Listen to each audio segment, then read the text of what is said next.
उपचा हा मानकरी रुग्णांचा आधार. यशस्वी उपचारांनी दिला नवा आकार.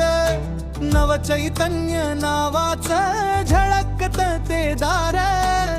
डामर भुंगुर्डे निसर्गाचा उपहार. भुंगुर्डे भुंगुर्डे नाव गाजत गावभर.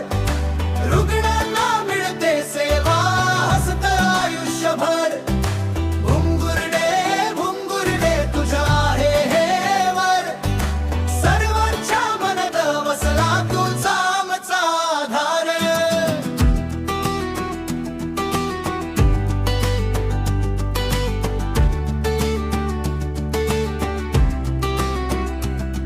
फिजिओथेरपीचा जादूगार शब्दांनीही करतो इलाज. लेखकाच्या लेखणीतून उलगडतो नवा राज. बी बंके तलनातम जुळल जस खास. त्याच्या कार्याच्या प्रकाशात गाव झाला उजळून आज. हातात आहे करुणा मनात आहे तेज. सर्वांना वाटतो आशा तोच जीवनाचा सेज. रुग्णांचा दे म्हणावा नव्या वाटवा शोधतो. अमर भुंगुर्डे त्यागाचा दीप लावतो.